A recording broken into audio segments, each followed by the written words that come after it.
Red breaking news చూస్తున్నాం. రంగారెడ్డి జిల్లా తుక్కుగూడలో శనివారం నిర్వహించిన భారీ బహిరంగ సభ ద్వారా కాంగ్రెస్ పార్టీ పార్లమెంట్ ఎన్నికల శంఖారావం పూరించనుంది. దీనికి రాజీవ్ గాంధీ ప్రాంగణంగా జనజాతర సభగా ఆ పార్టీ నామకరణం చేసింది. పిసిసి అధ్యక్షుడు సీఎం రేవంత్ రెడ్డి ఈ సభను ప్రతిష్టాత్మకంగా తీసుకుని జన సమీకరణ ఏర్పాట్లు స్వయంగా ఆయన పరిశీలించారు. కాంగ్రెస్ పార్టీ పార్లమెంటు ఎన్నికల జాతీయ మేనిఫెస్టోను ఇదే సభ ఎంపికపై వేదికపై నుంచి పార్టీ అగ్రనేత రాహుల్ గాంధీ విడుదల చేస్తారని పిసిసి పేర్కొంది. ఈ సభకు 10 లక్షల మంది హాజరయ్యేలా జన సమీకరణకు ప్లాన్ చేసినట్లు తెలిపింది. రాష్ట్రంలో అధికారంలోకి వచ్చిన సెంటిమెంట్తోనే పార్లమెంట్ ఎన్నికలకు కూడా ఇక్కడి నుంచే శంఖారావం పూరించబోతున్నట్లు పిసిసి అధినేత సీఎం రేవంత్ రెడ్డి ఒక ప్రకటనలో పేర్కొన్నారు. రాష్ట్రం నలుమూల నుంచి పెద్ద ఎత్తున జన సమీకరణకు ప్లాన్ చేయడంతో పాటు 70 ఎకరాల్లో సభా ప్రాంగణం ఏర్పాట్లు చేసినట్లు పేర్కొన్నారు. ఇక పార్లమెంటు ఎన్నికల కోసం ఏసీసీ రూపొందించిన మేనిఫెస్టోలో 5 న్యాయ్ 25 గ్యారంటీ పేరుతో 5 రకాల ప్రధాన హామీలు ఇస్తున్నట్లు పిసిసి పేర్కొంది. రాష్ట్రంలో కాంగ్రెస్ ప్రభుత్వం 100 రోజుల పాలన విషయాలతో పాటు కేంద్రంలో కాంగ్రెస్ నేతృత్వంలోని ప్రభుత్వం అధికారంలోకి వస్తే చేపట్టబోయే కార్యక్రమాలపై సభలో పార్టీ ప్రకటిస్తుందని పేర్కొన్నారు.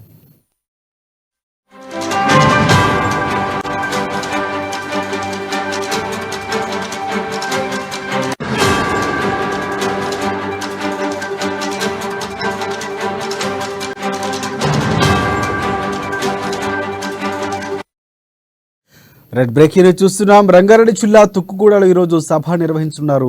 దానికి కాంగ్రెస్ పార్టీ పార్లమెంట్ ఎన్నికల శంఖారావం పూరించనుంది. ఇక్కడ నుంచే దీనికి రాజీవ్ గాంధీ ప్రాంగణం జనజాతర సభగా పార్టీ నామకరణం చేసింది. ఇక పిసిసి అధ్యక్షుడు సీఎం రేవంత్ రెడ్డి ఈ సభను చాలా ప్రతిష్టాత్మకంగా తీసుకుని జన సమీకరణ ఏర్పాట్లు స్వయంగా ఆయన పరిశీలించారు. దీనికి సంబంధించి పూర్తి అప్డేట్స్ అందించేందుకు మా హైదరాబాద్ బ్యూరో ప్రణయ్ వర్మ మనకి ఫోన్లో సిద్ధంగా ఉన్నారు. సో ప్రణయ్, చెప్పండి, పూర్తిగా తుక్కుగూడ చాలా సెంటిమెంట్గా కాంగ్రెస్ పార్టీ కలిసి వచ్చిన అంశంగా చెప్పుకోవచ్చు. సో ఇక్కడ ఈరోజు మేనిఫెస్టోకి సంబంధించి దాదాపుగా కాంగ్రెస్ పార్టీ తెలంగాణకు సంబంధించి ఏమైనా ప్రత్యేకంగా హామీలు ఇచ్చే అవకాశం ఏమైనా కనిపిస్తుందా? దానికి సంబంధించి అప్డేట్స్ ఏంటి? Thank you Rajasekhar. మొత్తానికి కాంగ్రెస్ కి సెంటిమెంట్ గానే భావించాలి. ఎందుకంటే గతంలో కూడా ఇదే అసెంబ్లీ ఎన్నికల నేపథ్యంలో కూడా కాంగ్రెస్ 6 గ్యారెంటీల అమలు కూడా తుక్కుగూడ వేదికగానే నిర్వహించింది. సో ఈ నేపథ్యంలో అదే సెంటిమెంట్ ని మళ్ళీ పార్లమెంట్ ఎన్నికల్లో కూడా వర్కౌట్ చేసేందుకే కాంగ్రెస్ ఇప్పుడు ఈ యొక్క కార్యక్రమాన్ని తుక్కుగూడ వేదికగా కూడా చేయబోతా ఉన్నారు. దీనికి రాజీవ్ గాంధీ అనేటువంటి నామకరణం కూడా చేసిన సిచ్యువేషన్స్ అయితే ఉన్నాయి. ఏదైతే రాజీవ్ గాంధీ ప్రాంగణం అనేటువంటి పేరుతో ఈ రోజు నిర్వహించేటువంటి బహిరంగ సభ ఏదైతే ఉందో జనజాతర సభగా కూడా పేరు నామకరణ చేసిన పరిస్థితులు అయితే ఉన్నాయి. ఈ జనజాతర సభకు సంబంధించినటువంటి డీటెయిల్స్ మనం ఒకసారి చూస్తే పూర్తిగా మొత్తం దాదాపుగా కూడా 60 నుంచి 70 ఎకరాలలో ఈ సభా ప్రాంగణం ఉండబోతా ఉంది. దాదాపుగా కూడా 3000 నుంచి 4000 మంది పోలీస్ సిబ్బందులతో పాటుగా వచ్చేటువంటి వాళ్లకు ఎటువంటి ఇబ్బందులు తలెత్తకుండా ఏర్పాట్లను చేయబోతా ఉన్నారు. అంతేకాకుండా వేసవి కాలం కావడంతో తాగునీటికి సంబంధించినటువంటి సమస్య కూడా రాకుండా పూర్తిగా కూడా వాటర్ ప్యాకెట్స్ ని కూడా ఏర్పాటు చేయడం జరిగింది. విఐపి గ్యాలరీలతో పాటుగా ప్రత్యేకంగా జనరల్ పబ్లిక్ కోసం కూడా ప్రత్యేక గ్యాలరీలను అయితే ఏర్పాటు చేయడం జరిగింది.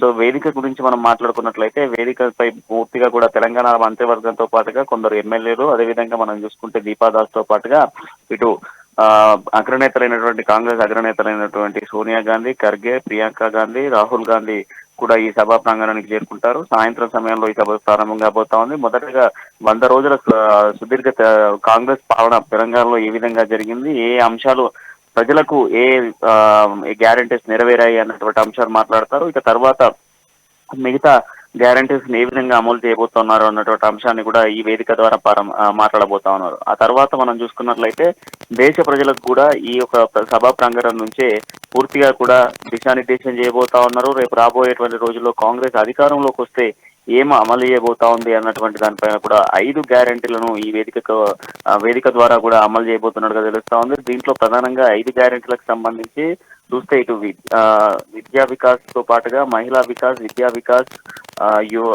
యువ వికాస్ తో పాటుగా మనకు చూసుకున్నట్లయితే ఇట్లా 5 గ్యారెంటీలు మొత్తం పూర్తిగా 5 విషయాలకు సంబంధించి 5 వివిధ సెక్టార్లకు సంబంధించిన దాంట్లో 5 గ్యారెంటీలను కూడా అమలు చేయబోతున్నాం అనేది మనకు కొంత ఇన్ఫర్మేషన్ అయితే అందుతా ఉంది. ఈ 5 గ్యారెంటీలు కూడా దేశ ప్రజలందరికీ కూడా ఇక్కడ ఇదే వేదిక నుంచి చెప్పేందుకు ప్రయత్నాలు అయితే చేస్తున్నట్టుగా తెలుస్తా ఉంది. పూర్తిగా కూడా ప్రసంగం అంతా అన్ని రాష్ట్రాల ప్రజలు వినే విధంగా కూడా ప్రసంగం ఉండబోతా ఉంది. తెలుగుతో పాటుగా ఇతర రాష్ట్రాలకు కూడా అర్థమయ్యే విధంగా రాహుల్ గాంధీ ప్రచారంతో పాటుగా సోనియా గాంధీ ప్రసంగం కూడా ఉంటుంది అనేది మాత్రం మనకు తెలుస్తా ఉంది.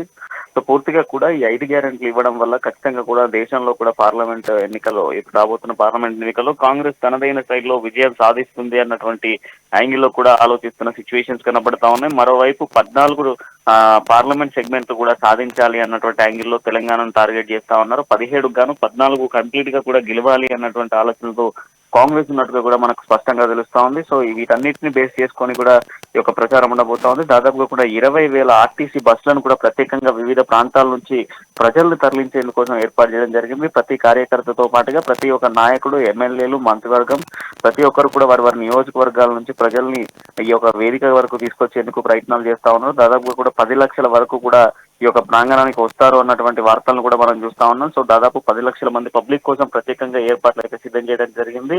పూర్తిగా కూడా ట్రాఫిక్ ఎక్కడ కూడా ట్రాఫిక్ ఇబ్బందులు తలెత్తకుండా కూడా పూర్తిగా ఏర్పాటు చేసిన సిచ్యువేషన్స్ కనబడతా ఉన్నాయి శేఖర్.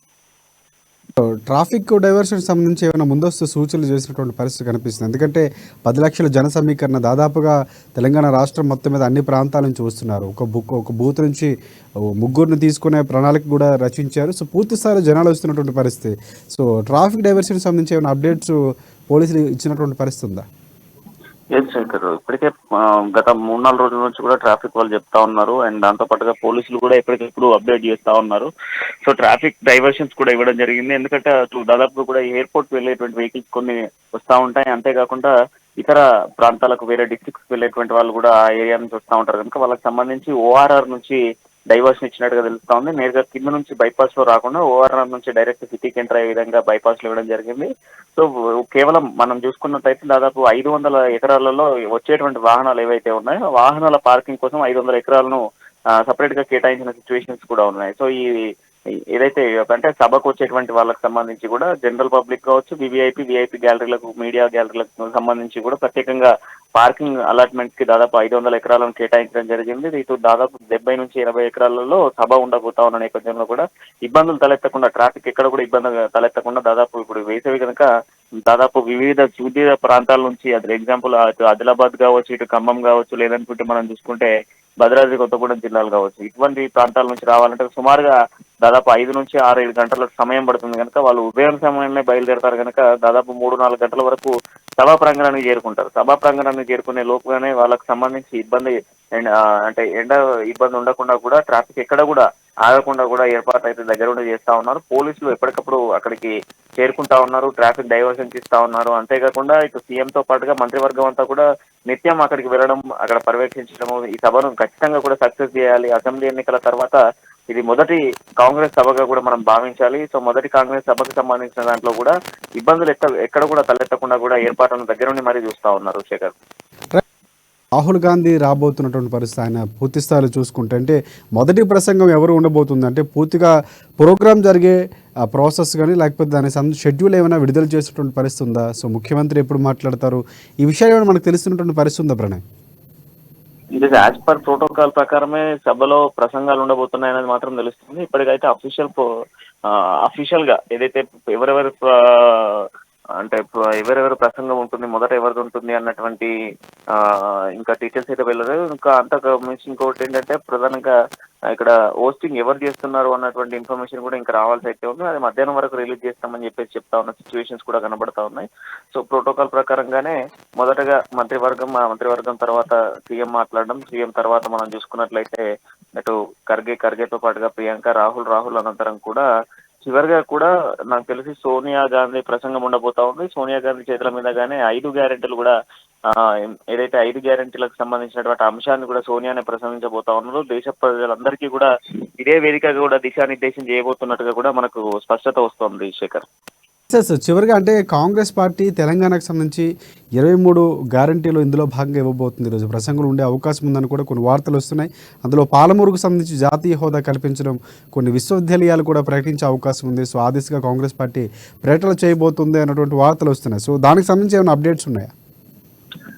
గతంలో ఏదైతే బీజేపీ తెలంగాణకు రావాల్సినటువంటి హామీలు ఏవైతే ఉన్నాయో ఆ హామీలకు సంబంధించి కూడా ఇదే వేదికగా కూడా అనౌన్స్ చేయబోతున్నారని కూడా తెలుస్తా ఉంది. ఎగ్జాంపుల్ మనం చూసుకుంటే పాలమూరు రంగారెడ్డి ప్రాజెక్టులు కావచ్చు, లేదనుకుంటే విశ్వవిద్యాలయాలకు సంబంధించినటువంటి విషయాలు కావచ్చు, లేదా కాజిపేట రైల్వే పోస్ట్ ఫ్యాక్టరీకి సంబంధించి కావచ్చు, టెక్స్టైల్ పార్క్ కి సంబంధించి కావచ్చు, ఇతరతర అంశాలకు సంబంధించి సింగరేణికి సంబంధించినటువంటి అంశాలు కావచ్చు, వీటన్నిటిపైన కూడా కాంగ్రెస్ పార్టీ పూర్తి స్థాయిలో కూడా ఈ యొక్క కార్యక్రమాలు చేయబోతా ఉంది. సో దాదాపులో కూడా 20 నుంచి 23 అంశాలు ఏదైతే కేంద్రం నుంచి రాష్ట్రానికి రావాల్సినటువంటి అంశాలపై కూడా ఈ యొక్క వేదిక ద్వారా మాట్లాడతారు అన్నటువంటి ఇన్ఫర్మేషన్ అయితే వస్తా ఉంది. దాదాపు గతంలో బీజేపీ ప్రభుత్వం ఈ 10 సంవత్సరాల పాటు తెలంగాణకు రావాల్సినటువంటి ఏ హామీలను ఆపిందో ఆ హామీలన్నింటినీ కూడా ఈ వేదిక ద్వారా కాంగ్రెస్ మేము అధికారంలోకి వస్తే ఇస్తాము అన్నటువంటి హామీని కూడా చేయబోతున్నట్టుగా తెలుస్తా ఉంది Shekhar.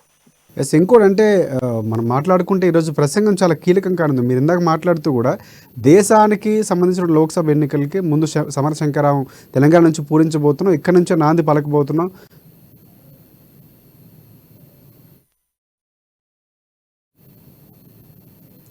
Right, thanks for updates Pranay.